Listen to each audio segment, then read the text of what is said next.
मुंबई शहर इंडिया का सबसे महंगा प्रॉपर्टी मार्केट। मुंबई शहर तीन तरफ समुद्र से घिरा हुआ है, इसलिए वहाँ पे लैंड की कमी है। इसलिए वहाँ पे भैया मल्टी स्टोरी मकान बनते हैं और फ्लैट्स में आदमी को रहना पड़ता है, और वो फ्लैट भी इतने महंगे हैं क्या बताएं। मुंबई शहर में एक 100 गज जमीन लेने में पूरी उम्र निकल जाती है, कई बार तो 2-3 पीढ़ियां गुजर जाती है, तो भी एक आदमी नहीं ले पाता। अब इमेजिन कीजिए उसी मुंबई शहर में एक परिवार के पास इतनी बड़ी जमीन है जिसमें 100 गज के 1,64,000 मकान बनाए जा सकते हैं। पूरा 3400 एकड़। एकड़ को आप में से मानिए, एक एकड़ में 4800 गज होता है, यानी लगभग 5000 गज। और वैसा 3400 एकड़ जमीन सिर्फ एक परिवार के पास है, जिसकी आज की डेट में मार्केट वैल्यू निकाली जाए तो 4 लाख करोड़ से भी ज्यादा आती है। ये जमीन कितनी बड़ी है आप इसको ऐसा समझिए, यूं तो मुंबई 1 लाख एकड़ से भी ज्यादा एरिया में फैला हुआ है, पर जो रहने लायक एरिया है वो है मात्र 34,000 एकड़। उसमें से 3400 एकड़ एक परिवार का है, यानी 10% मुंबई एक परिवार का। मुंबई दिल्ली के बाद सबसे ज्यादा जनसंख्या वाली शहर है और विश्व में इसका 8वां नंबर आता है। यहाँ पे 2 करोड़ से भी ज्यादा व्यक्ति रहते हैं। आप इस बात को इमेजिन कीजिए, बात की गहराई को समझो बाबू भैया। 34,000 एकड़ जगह है, वहाँ पे कह रहे हैं 2 करोड़ लोगों को रहना है। उनमें से एक परिवार कहता है भैया 10% तो हमको दे दो, बाकी में रहो सारे जाके 90%। मुंबई जैसे शहर में इतनी बड़ी लैंड एक परिवार के बाद कैसे, ये चमत्कार कैसे हुआ? और अगर इतनी बड़ी लैंड किसी एक परिवार के पास है तो उसने अब तक उस पर क्या किया और आगे क्या करने वाला है? और जब एक 100 गज के जमीन के टुकड़े के लिए परिवार के 2 भाई लड़ पड़ते हैं, क्या इतनी बड़ी लैंड में डिस्प्यूट नहीं हुआ होगा? और डिस्प्यूट है तो किस बात का? तो आइए जानते हैं मुंबई की इस इतनी बड़ी लैंड की पूरी कहानी, कि कहां से चालू हुई और कहां खत्म होती है। और इसी दौरान मुंबई से रिलेटेड 2 इंटरेस्टिंग फैक्ट आपको पता चलेंगे, तो वीडियो लास्ट तक देखना और चैनल पे नए हो तो सब्सक्राइब कर देना।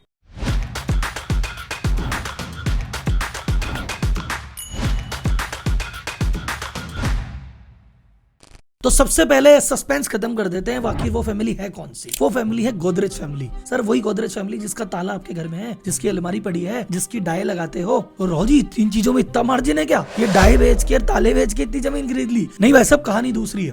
कहानी शुरू से सुनाते हैं कि ये इतनी बड़ी लैंड का टुकड़ा गोदरेज परिवार के पास आया कैसे। तो बात शुरू कर रहा हूँ बहुत शुरू से। मुंबई पे 1534 से लेके 1662 तक पुर्तगालियों का कब्जा था। 1662 में जब पुर्तगाल की राजकुमारी कैथरीन ऑफ ब्रिगेंजा की शादी इंग्लैंड के राजकुमार चार्ल्स II से हुई, तो मुंबई शहर को दहेज में दिया गया था पुर्तगाल ने इंग्लैंड को। आप सुनेंगे राव जी लोग दहेज में सोना चांदी देते हैं, ये पूरा शहर ही दे दिया। सर उस समय की बात ही कुछ और थी। ये बात इंटरेस्टिंग लगी हो तो एक और इंटरेस्टिंग बात, किंग चार्ल्स ने कहा यार इतना बड़ा मुंबई शहर मुझे मिल गया, लेकिन इतना बड़ा मुंबई शहर उस समय नहीं था, 7 छोटे छोटे द्वीपों का समूह था। उन्होंने कहा इसको कौन संभालेगा, तो उन्होंने मुंबई शहर को किराए पे दे दिया। किसको? ईस्ट इंडिया कंपनी को। बोले भैया 10 पौंड सालाना दे देना, ये अब तुम संभालो जी। तो भाई साहब मुंबई इतना बड़ा शहर जहाँ पे एक 1 BHK खरीदने के लिए जिंदगी भर का संघर्ष लगता है, कभी कोई किराए पे दे रहा है, कभी कोई दहेज में दे रहा है, क्या हो रहा है भाई साहब? ईस्ट इंडिया कंपनी ने मुंबई को डेवलप करना चालू किया, पर उन्होंने कहा पोर्ट और उसके आसपास के मेन एरिया को डेवलप करेंगे। विक्रोली थोड़ा आउटर में पड़ता था, बोले यार इसको रहने देते हैं, इतनी बड़ी लैंड कौन लेगा। तो विक्रोली में 3000 एकड़ जमीन थी, उन्होंने भैया बेच दी एक बिजनेसमैन को। पारसी बिजनेसमैन थे फ्रामजी बनाजी, उस समय चाइना से व्यापार करते थे, बहुत पैसे वाले थे। लैंड उन्होंने भी लेके रख ली, पर बाद में किसी कारण से ये बॉम्बे हाईकोर्ट के पास पहुंच गई, और बॉम्बे हाईकोर्ट ने इसको 1914 में जब ऑक्शन किया तो इसको दोबारा एक पारसी बिजनेसमैन ने खरीदा। वो थे हमारी कहानी के हीरो फिरोज शाह गोदरेज। 3000 एकड़ जमीन उन्होंने बॉम्बे हाईकोर्ट से ली, और 400 एकड़ जमीन भांडुपर नाहौर के आसपास फिर उन्होंने ली, और टोटल उनके पास हो गई 3400 एकड़ जमीन। फिरोज शाह गोदरेज कौन थे? जो गोदरेज की मेन कंपनी है, जिन्होंने ताला बनाया, जिन्होंने बाद में फ्रिज बनाया, आर्देशिर गोदरेज, इनके एकदम रियल ब्रदर थे। अब ये बात हुई कि लैंड आई कैसे। अब बात करते हैं उस लैंड का स्टेटस क्या है, उस लैंड की वैल्यू क्या है, उस लैंड पे डिस्प्यूट क्या है। लेकिन ये सब बताने से पहले भैया इतने पैसे अपने पास तो है नहीं ना, अपने दादाजी इतनी बड़ी लैंड मुंबई में छोड़ के गए, अपने को तो खुद ही कमाना पड़ेगा। बट कमाए तो कमाए कैसे, आइए इसके बारे में बताता हूँ। अब ये बात तो बच्चा जानता है कि आईटी की जॉब में ज्यादा पैसा है compare to non IT job में। ये जितने भी बड़े पैकेज सुनते हैं 25 लाख 50 लाख करोड़ 2 करोड़ 5 करोड़, ये सब आईटी वालों के ही हैं। तो भैया नॉन आईटी वाला आदमी जाए कहाँ, वो क्या करे? तो आपका परिचय कराता हूँ एक शानदार कंपनी, शानदार ऐप कोडिंग इन्वेडर से। इनका मेन काम क्या है? नॉन आईटी, जिनको आईटी का बिल्कुल एक्सपीरियंस नहीं है, उनको आईटी रिलेटेड ट्रेनिंग कराते हैं, और एक डेटा एनालिस्ट का कोर्स कराते हैं जो कि 6.5 महीने में कंप्लीट हो जाता है। और 6.5 महीने में एक नॉन आईटी वाला बंदा, जिसको आईटी का बिल्कुल भी नॉलेज नहीं है, आईटी में इतना काम करने लायक हो जाता है कि आराम से उसको बढ़िया कंपनी में जॉब मिल जाती है। अब वो लोग जी जॉब कौन दिलाएगा? जॉब भी कोडिंग इन्वेडर वाले ही दिला देंगे। तो जिस दिन आप एनरोल करोगे उसी दिन आपको एक तरह का एग्रीमेंट प्रोवाइड करा देंगे कि भैया आपकी 6.5 महीने बाद जॉब पक्की है। तो आपको ये भी लगेगा कि भैया सेफ एंड साउंड साउंड है। और ऐसा नहीं कि आपको थ्योरेटिकल ज्ञान दिया जाता है जो एक्चुअल में काम ही नहीं आएगा, आपको एकदम प्रैक्टिकल ज्ञान दिया जाता है, जो प्रोजेक्ट बेस्ड स्टडी कराई जाती है। इंडस्ट्री के जो एक्सपर्ट हैं वो आपको रियल टाइम डेटा, जो रियल प्रॉब्लम वर्ल्ड में चल रही है, जो आप सीख के एक्चुअल प्रैक्टिकली काम में ले सकते हो, वो चीजें सिखाई जाती है। इसमें स्क्रैच लेवल से आपको एक्सपर्ट लेवल तक की ट्रेनिंग दी जाएगी और बड़ी बड़ी इंडस्ट्री के जो एक्सपर्ट हैं उनके द्वारा रियल बिजनेस केस स्टडी आपको बताई जाएगी। और ये expert Amazon, Philips, ZTV, Deloitte ऐसी बड़ी बड़ी कंपनीज से आते हैं। तो आपको 1-to-1 मेंटरशिप भी अलाउ होती है, जिसमें आप वीकेंड में सीख सकते हैं और वीक पे उसको प्रैक्टिस कर सकते हैं। और इसी ट्रेनिंग के दौरान आपको मॉक इंटरव्यू की प्रैक्टिस कराई जाती है, CV कैसे बनाएं, लिंक्डइन कैसे अपडेट करें, ताकि आपकी जॉब पाने की जो कैपेबिलिटी है वो और बढ़ती है। अब तक 20,000 से लोग सक्सेसफुली इस कोर्स को कर चुके हैं और इसको करने के बाद आपको एक इंटरनेशनल सर्टिफिकेट मिलता है जो काफी जगह एप्लीकेबल होता है। अगर ये सारी चीजें आपको अट्रैक्ट करती है तो नीचे डिस्क्रिप्शन में लिंक दिया है, वहां पे क्लिक कीजिए। डाटा साइंस का एक कोर्स है, उसको आप समझिए, इनरोल कीजिए। और अगर आपको उस पर कोई डिस्काउंट चाहिए तो RM27 टाइप करके आपको 27% डिस्काउंट भी मेरी तरफ से मिल जाएगा। अब आते हैं वापस अपने गोदरेज जी की जमीन पे। भैया इतनी बड़ी जमीन का स्टेटस क्या है? तो भैया 3400 एकड़ लैंड है, 3000 एकड़ विक्रोली में है, 400 एकड़ भांडोपुर नाहौर के आसपास है। 3000 एकड़ विक्रोली लैंड में क्या चल रहा है साहब? इसमें 1750 एकड़ में मैंग्रोव्स के फॉरेस्ट है। मतलब ये जंगल उग गया है जो कि एनवायरनमेंट के लिहाज से बहुत अच्छा है।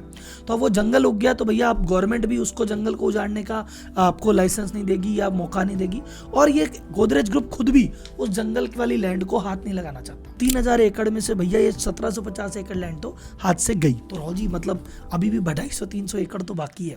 नहीं भाई साहब, उसमें से 300 एकड़ लैंड ऐसी है जिसपे स्लम बन गई है और गैरकानूनी रूप से उस पर कब्जा हो गया। अभी चाहे गोदरेज ग्रुप तो अपनी प्रॉपर्टी है उनको खाली करवा सकता है, पर पॉलिटिकल कारणों से और बाकी 10 कारणों से वो उसको भी हाथ नहीं लगाना चाहता। अब उनके पास बची है नेट 1000 एकड़ लैंड विक्रोली में। अब उसकी अगर वैल्यू की बात करें तो जो बॉम्बे में FSI रूल है जिसके हिसाब से डेवलपमेंट किया जा सकता है, तो 4 से 5 गुना लैंड के एरिया को डेवलप किया जा सकता है। तो 1000 एकड़ है तो उसका 4000 से 5000 एकड़ एरिया डेवलप किया जा सकता है। और स्क्वायर फुट में अगर इसको देखा जाए तो होता है 219 मिलियन स्क्वायर फुट, यानी 21 crore 90 lakh square foot develop किया जा सकता है। और उस एरिया में जो रेट है वो है 20,000 रुपए स्क्वायर फुट। उस हिसाब से देखा जाए तो इस लैंड की वैल्यू है 4,35,000 करोड़ कब्जे के बाद, जंगल के बाद। अब ऐसा नहीं कि इस लैंड पे अभी तक इन्होंने कुछ नहीं किया। इस लैंड पे इन्होंने कहा यार जब तक बाकी लोग कब्जा करें कुछ हमारा भी तो काम करें।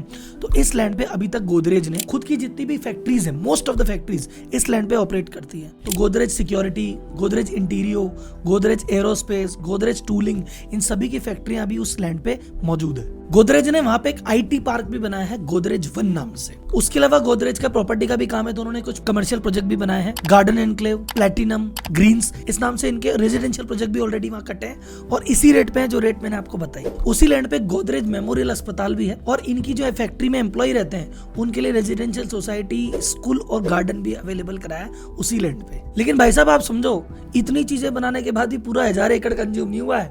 ये तो हुई है 10, 20, 25 एकड़ की बात, अभी भी मोटा मोटी लैंड खाली है। राहुल जी फिर इतनी बड़ी लैंड में डिस्प्यूट क्या है? जैसे हमारे एडिटर साहब पूछते हैं राहुल जी लैंड खाली पड़ी है, इतनी चीजें बना ली, तो डिस्प्यूट किस बात का? हमारे डिस्प्यूट होता है तो एक ईंट भी नहीं रखने देते, इतनी सारी सामान कैसे बन गए? तो पहले समझो डिस्प्यूट किन के बीच में। फिरोज शाह जी गोदरेज जिन्होंने खरीदी थी लैंड, इनके 4 बच्चे हुए, तो 2 की भी बात नहीं करेंगे क्योंकि हमारी कहानी के नायक नहीं है। 2 बच्चे हैं, एक बच्चा है बुरजोर के 2 बच्चे हुए, आदि गोदरेज, नादिर गोदरेज, यानी फिरोज शाह जी के 2 पोते। दूसरा इनके बच्चा हुआ नवल, इनके 2 बच्चे थे, जमशेद गोदरेज और स्मिता गोदरेज, यानी ये दूसरे पोते। तो जो डिस्प्यूट चल रहा है इन 4 पोते पोतियों में चल रहा है, आदि नादिर एक तरफ, स्मिता और जमशेद एक तरफ। तो डिस्प्यूट क्या है? ये जो आदि और नादिर वाला सेगमेंट है ये कह रहा है कि हमारी कंपनी है गोदरेज प्रॉपर्टीज, तो हम ये कह रहे हैं कि भैया जैसे हीरा नंदानी ने पवई डेवलप किया, मुंबई का सबसे बड़े बिल्डर्स में से एक है, हम उनसे 4 गुना बड़े बिल्डर हो सकते हैं। 1000 एकड़ लैंड को हम डेवलप करेंगे। वो कह रहे हैं कि 300 एकड़ जो कब्जा हो गया वो हो गया, हमको छुड़ाना नहीं। 1700 एकड़ जो जंगल में गई वो गई, हमको लेनी नहीं, बस 1000 एकड़ है इसको तो डेवलप करने दो। दूसरा ग्रुप जो स्मिता और जमशेद गोदरेज वो कह रहे हैं भैया हमारा तो प्रॉपर्टी का कोई काम में नहीं है। और वो कह रहे हैं देखो जब एनवायरमेंट में इतनी चीज हो गई, बॉम्बे में वैसे ही भीड़ भड़क्का, ट्रैफिक, 10 चीजें हैं, ये 1000 एकड़ को डेवलप करके और एनवायरमेंट को क्यों नुकसान पहुंचाना? तो इसको पड़ी है, इसको पड़े रहने दो। तो कुल मिलाकर अब जो डिस्प्यूट हुआ है इसका सोल्यूशन ये निकलेगा, जमीन को ये दोनों ग्रुप आपस में बांट लें। 500 एकड़ इधर आता है, 500 इधर आता है, जिसको डेवलप करना है करे, जिसको छोड़ना है छोड़े। पर ये डिस्प्यूट को लेके अभी अभी अंदरूनी बातचीतें चल रही है। तो इस प्रॉब्लम को सॉल्व करने के लिए आदि वाला जो ग्रुप है, इन्होंने जिया मोदी जो एक बड़ी कॉर्पोरेट लॉयर है और निमेश कंपानी जो बड़े शेयर वाले इनके दोस्त है, इनको कहा कि भैया तुम हमारी तरफ से जाओ। और इस तरफ से एक साइरल श्रॉफ करके बहुत बड़े एडवोकेट है और उदय कोटक, इनको इन्होंने इन्वॉल्व किया। ये दोनों डिस्प्यूट वाली पार्टी और इनके दोस्त और लॉयर मिलके एक सॉल्यूशन पे वर्कआउट कर रहे हैं कि ऐसा क्या सॉल्यूशन निकले जिससे दोनों पक्ष खुश हो जाएं। अब सबसे इंपॉर्टेंट बात यह है कि इस डिस्प्यूट की चर्चा बाजार में नहीं है, क्योंकि होता है ना 100 गज की जमीन की लड़ाई है, दो भाई लड़ रहे हैं, एक भाई दूसरे भाई की बुराई कर रहा है, कोर्ट में केस करा रहा है, पुलिस आ रही है, माथे फूट रहे हैं। इन्होंने कहा यार हम बड़े इज्जतदार आदमी है, पापों की लंबी विरासत है, जो डिस्प्यूट होगा कमरे में बैठ के हल कर लेंगे। इसलिए किसी प्रकार के गलत बयान, किसी प्रकार के लीगल एक्शन कुछ नहीं आ रहे, आपस में बैठ के इस प्रॉपर्टी को सुलझाएंगे और आगे की बात करेंगे। तो एक मन में सवाल होगा सर डिस्प्यूट है तो ये सारी चीजें कैसे बन गई?